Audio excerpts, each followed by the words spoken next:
도도한 중해 입시 이야기입니다. 2021학년도 제2에듀 입시 플랜 중앙대학교 편 제2탄 어떻게를 시작합니다. 2021학년도 중앙대학교를 도전하는 학생을 위해 학교 생활기록부 항목 중에서 수상 경력과 독서 활동에 대해 1부와 2부로 나누어 자세히 알아보도록 하겠습니다. 그럼 1부 수상 경력에 대해서 살펴보겠습니다.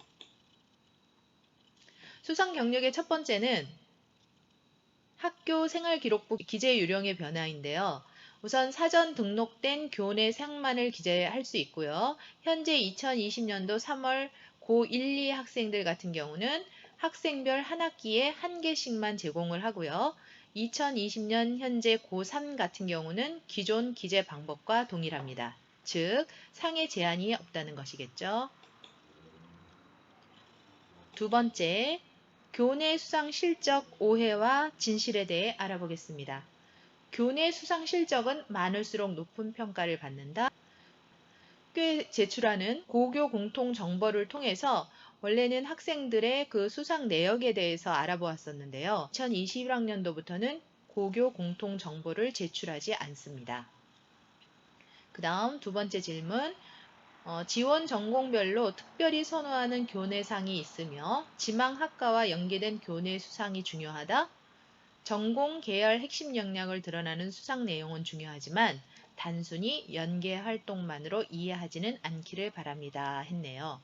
자, 예를 들어 미디어 커뮤니케이션 학부 같은 경우 전공 관련 활동도 좋지만 깊이 있는 탐구 흔적이 보이는 상이 중요합니다.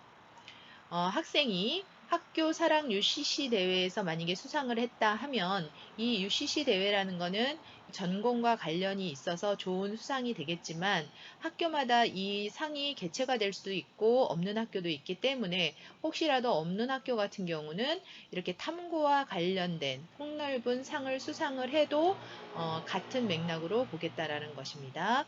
그 다음 두 번째, 예를 들어서 생명과학과 같은 경우 반드시 전공과 연관이 있는 수상 경력이 필요한 것은 아닙니다.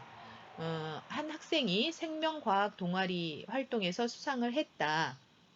그러면 뭐 생명과학이니까 이 전공과 연관이 되겠지만 이런 동아리 활동이 없는 경우는 뭐 화학 경시대회라든가 이렇게 자연계열에 관련된 수상을 해도 같은 상황으로 좋은 뭐 점수를 주겠다라는 것이겠죠.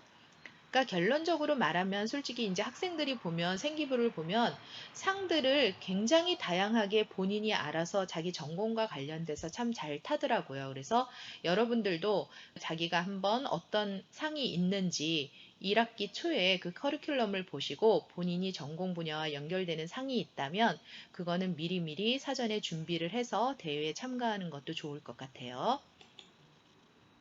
그 다음 세 번째. 서류 평가 100% 시대의 수상 경력은 어떻게 평가하는가? 관심 분야 흥미와 도전 성과는 전공 적합성을 살펴볼 수 있습니다. 그 다음 교과 활동, 교과 연계 활동에서 우수한 성취를 한 학생은 탐구 역량에서 좋은 평가를 받을 수가 있습니다. 그 다음 누구보다 열심히 참여한 것은 발전 가능성에서 자기주도적 측면에서 좋은 평가를 받을 수 있습니다.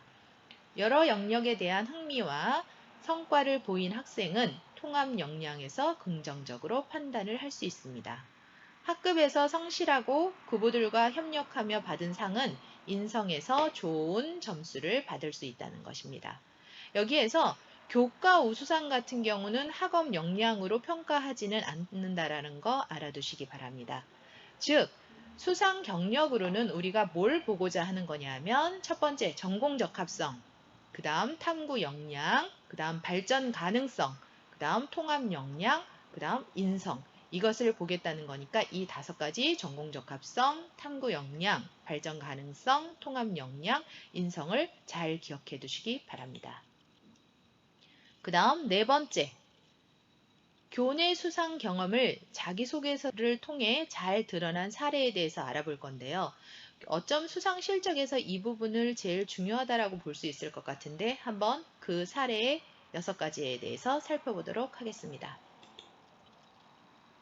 첫 번째, 교과 공부를 계기로 탐구 활동으로 이루어진 사례로는 한 학생이 생명과학 시간에 배운 내용을 거기에서 그친 게 아니라 동아리 발표 대회로 확장시켜서 탐구 활동을 해나간 좋은 예시입니다. 그래서 이 예시를 통해서 자기 소개서를 잘 이끌어 나가는 예를 들어준 예시입니다. 그 다음에 두 번째는 자신이 약한 영역에 대해 도전해서 좋은 성과를 냈던 사례로는 1학년 때 토론 대회에서 예선 탈락을 했어요. 예선 탈락을 했지만 그 실패로 끝나는 게 아니라 그 원인을 찾아서 폭넓게 준비를 하고 그 준비를 통해 본인을 발전시켜서 자기소개서에 그거를 잘 녹아들게 했던 사례입니다. 그 다음 세 번째, 평소 고민과 생각을 대회를 통해서 구체화하고 발전시킨 사례로는 수업 시간에 배운 공정무역에 대해서 그냥 공정무역이 이런 거구나 이게 끝난 게 아니라 그거에 대한 궁금점이 생겨서 깊이 조사하고 고민해서 좋은 결과를 낸 사례입니다. 그 다음 네 번째, 교내 대회의 경험으로 자신을 한층 성장시킨 사례로는 교내 탐구 토론 대회를 통해서 주도적인 탐구를 해서 본인을 한층 발전시키고 성장시킨 사례를 예를 들고 있습니다. 여기는 페르미 솔루션이라는 게 나와서 그거에 대한 얘기를 한 거니까 요거는 그냥 읽어봐 주시기 바랍니다.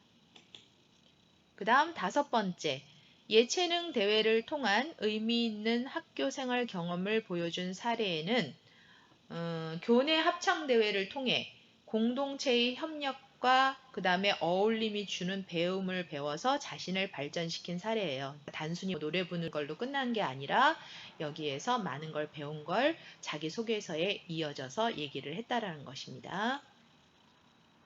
그 다음 여섯 번째, 자신의 꿈을 구체화시키는 데 필요한 탐구 과정으로서의 교내 대회 참여는 교내 토론 대회를 준비를 하면서 한 어떤 분야를 알게 됐고 그 분야에 대해서 많은 조사를 해서 어떤 대회를 참가할 수 있게 됐다라고 하면서 그 과정을 자기소개서에 잘 이어져서 나타낸 예시입니다. 그래서 이 6가지 사례를 살펴보면서 저희 제2에듀 플랜에서 얘기해주고 싶은 조언은 무엇이냐 하면 교내 대회를 준비를 하실 때 그냥 단순하게 생각하고 접근하지 마시고 직접 많은 고민을 하고 생각을 하고 조사를 하고 탐구를 해서 이거를 잘 어디에다 기록을 하든가 메모를 해서 자기소개서에 나중에 충분히 잘 활용할 수 있기를 바랍니다. 자, 이상과 같이 저희가 수상 경력에 대해서 일단 알아보았고요.